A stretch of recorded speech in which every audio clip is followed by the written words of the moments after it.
সাহাবীকে ডাকলেন। রাসূলুল্লাহ সাল্লাল্লাহু আলাইহি ওয়াসাল্লাম বাইতুল মাকদিসে গেলেন। বাইতুল মাকদিসে যাওয়ার পরে সমস্ত নবী একত্রিত হলেন।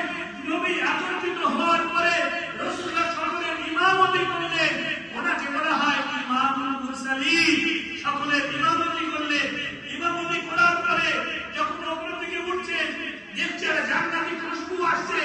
জান্নাতি খুশবু জিবরিল আমিনকে জিজ্ঞাসা হয়েছে, জিবরিল আমিন খুশবু কোথা থেকে আসছে?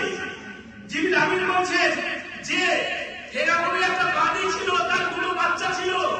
ফেরাউন যখন মানে মুসার উপরে ঈমান নিয়ে আসলেন, আল্লাহর উপরে ঈমান নিয়ে আসলেন, ফেরাউন আগে রেগে গেল, দেখতে পারলো না, ওকে মারতে শুরু করলো। এত মারে কোনো মতে ঈমান ছাড়ে না, আল্লাহকে ছাড়ে না, মুসা নবীকে ছাড়ে না। যখন এই অবস্থা হয়ে গেল, উনি ঈমান নিয়ে এসেছিলেন, ওনাকে পুড়িয়ে দেওয়া হয়েছিল, জ্বালিয়ে দেওয়া হয়েছিল, ভেজে দেওয়া হয়েছিল। সেই মহিলাটা ওসিয়াত করেছিল, একজন মহিলা মা ওসিয়াত করেছিল যে হে ফেরাউন, আমার বাচ্চাকে আমাকে পুড়িয়ে দেবে, জ্বালিয়ে দেবে, ভস্ম করে দেবে। আমার বাচ্চাকে আর আমাকে যেন কোনোদিন মানে ছড়িয়ে দেবে না, ফেলে দেবে না, একটা জায়গা দাফন করে দেবে। সেই মুসা আলাইহিস সালাম আর রাসূলের আশাটা 2000 বছরের সময়, 2050 বছর পর্যন্ত সেখান থেকে মানে জান্নাতি খুশবু বার হয়, জান্নাতি সুগন্ধি বার হয়। সুঘ্রাণ যাদের না থাকে তারা শুকে, সেটা শুনে ওই মহিলার খুশবু হচ্ছে জান্নাত জাহান্নাম। আল্লাহ তাআলা সব দেখালেন।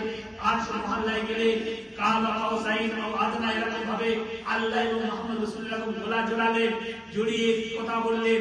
আত্তাহিয়াতু লিল্লাহি ওয়াস সালাওয়াতু ওয়াত তাইয়্যিবাত, এই দোয়া পড়লেন। আল্লাহ বলেন, নবী আমার জন্য কি নিয়ে এসেছো?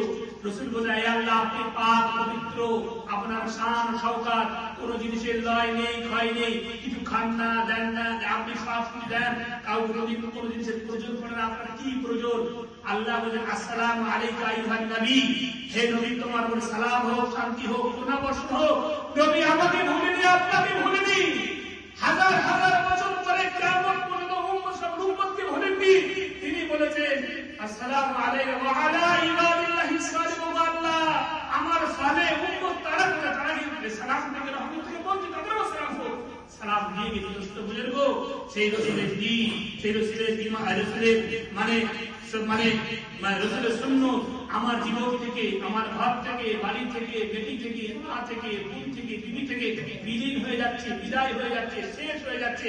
দোস্ত আমি চাষ নিয়ে, ব্যবসা নিয়ে, ঘর নিয়ে, আবাদ নিয়ে আমি আরামের মধ্যে আছি, আয়েশের মধ্যে আছি। দোস্ত বুজুর্গ, আমাকে যখন জিজ্ঞাসা করা হবে রাসূলের সুন্নাত সম্পর্কে, আল্লাহর হুকুম সম্পর্কে, আল্লাহর আহকাম সম্পর্কে, কোনো জবাব দিতে পারবো না। দোস্ত বুজুর্গ, আল্লাহ পাক রব্বুল আলামিন সময় দিয়েছেন, ফুরসত দিয়েছেন।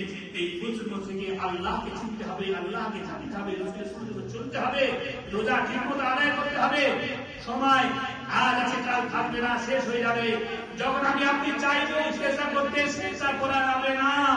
দোস্ত বুজুর্গ, এমন এমন জায়গা আছে সেখানে সেজদা করলে মারা হয়, হাত তুললে মারা হয়, পশুর দিকে তাকালেও মারা হয়। দোস্ত বুজুর্গ, আমরা এখন ভালো আছি, শান্তিতে আছি, আল্লাহকে ডেকে নিই, আল্লাহকে রাজি খুশি করে নিই, তাহলে আপনি ভালো থাকবো, শান্তি থাকবো, কামিয়াব হবো। দোস্ত বুজুর্গ, আর যদি আমি এখন না করি, আমি এখন বরবাদ হয়ে যাবো, শেষ হয়ে যাবো। আমার আপনার কামিয়াব নাকাবের জন্য কেউ ঠেকাতে পারবে না। সবাই আমরা চিন্তা করবো ভাই, আল্লাহ রাব্বুল আলামিন আমাকে আপনাকে ঈদের কথা শোনা এবং আমরা তৌফিক দান।